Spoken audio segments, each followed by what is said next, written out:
In today's world, what life should a true Muslim adopt? Just sitting in a corner and doing zikr every time, or to just pray the obligatory salah and get busy in worldly life, or what would you say? Thank you. Ahmed Raza asked a question that in today's world we see the world, so many things happening in the world, so many calamities, so many things, so many fayash, obscenity, all these things that are happening in the world today. What should a Muslim do? Should a Muslim do zikr, or should he offer salah and then go on with life? What should he do? Seeing the scenario that today world is in, and we know that our beloved Prophet ﷺ has mentioned the signs of the end of the world, and there are minor signs and major signs. And in minor signs, if you remove the duplicate, there are approximately 87 or maybe more minor signs, out of which more than 50% have already come. So what should a person do now? Should he do zikr? Should he offer salah? Or should he just carry on with his worldly life?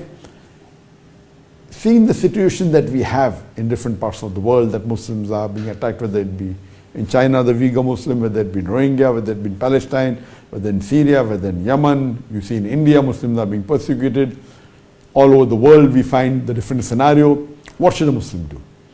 Irrespective of which part of the world you live in, irrespective of what your situation is, I always tell the Muslims, number one, you should see that you do your farais and that you stay away from the haram activity. To begin with, I always tell them that at least stay away from the major sins. And there's a book written by Imam al-Dhahabi known as the Kabair, of the 70 major sins. In the 70 major sins, it tells you the important farais that is there, the very important farais, and also tells you the big major sins. As I mentioned in my earlier answer, number one, the biggest sin is shirk. That means you have to be on tawheed. Number two is killing an innocent human being. Number three is black magic. Number four is not offering salah. Number five is not giving your zakat. Number six is not fasting in the month of Ramadan. And number seven is not performing Hajj when you're able to do. And the list, disobedient to parents, and the list continues, not taking care of orphans, zina, homosexuality, and the list continues. So my initial advice to all the Muslims would be, irrespective of what's happening in the world, see to it that you fortify yourself. See to it that you are on Siratul Mustaqim. See to it that you offer 5 times salah. See to it that you offer 5 times salah in the mosque. That's very important. See to it that you give your zakat. See to it that you fast. Ensure that you have performed the Hajj. See to it that you are on Tawheed. So these are the 5 pillars. Take care of the 5 pillars and see to it that you abstain from the major sins. So when you read the list of the major sin, at least abstain from major sins and do the most important faraid. This is the bare minimum you should do. Because many of us talk about what's happening in Rohingya, what is happening in India, what people are not able to offer salah. They themselves are not of where they are living in a country which is peaceful. They don't offer salah. They're talking about why is in that country not permitting Muslims to offer salah. So this is the dichotomy, that first at least see to it that you are on the Siratul Mustaqim. So number one advice that I would like to give is see to it that you are following the Quran and the Sahih Hadith. Read the translation of the Quran. See to it at least you abstain from all the major sins initially. And as the Quran says that if you abstain from major sin, inshallah Allah will forgive your minor sins. Similar with the major farais.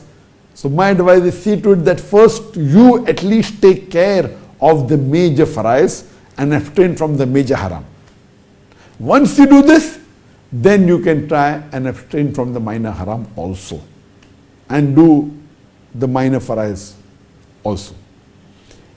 As far as how to lead a life, As Allah says in the Quran, if you strive for dunya, Allah will give you dunya but will not give you akhirah. But if you strive for akhirah, Allah will give you akhirah and dunya also. So we as Muslims, besides following the fara'id, besides offering salah and giving zakat and saum and hajj, that is not everything of life. These are the major things, yes.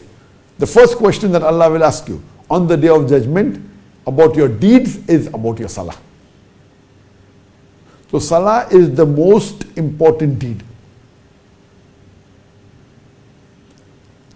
So after taking care of your fara'is and abstaining from the major haram, you can go to the minor fara'is and the minor abstain from the minor haram.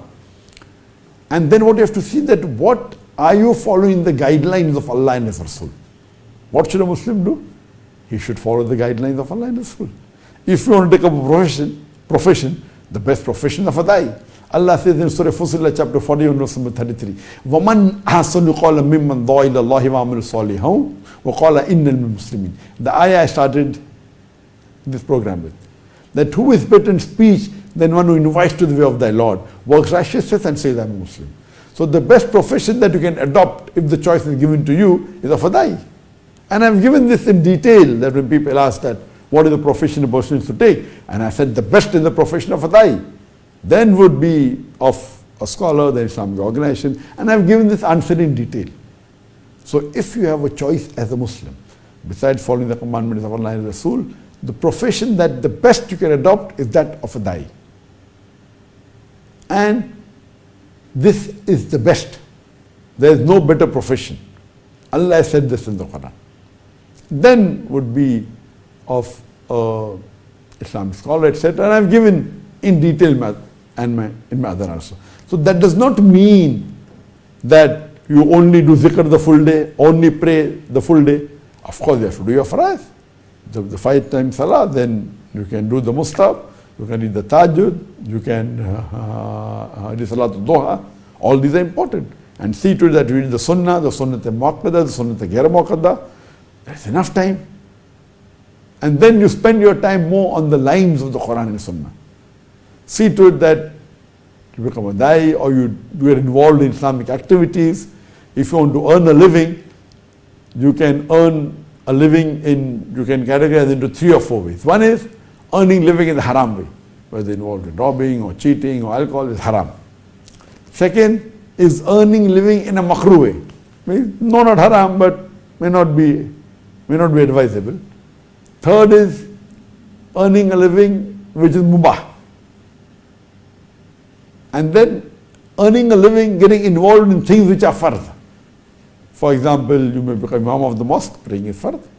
But imam of a mosque is a very good profession. Becoming a da'i, calling people towards Allah subhanahu wa ta'ala. So, if you attach yourself closer to the guidelines given by Allah and His Rasul, inshallah, you'll be more successful. Hope that answers the question.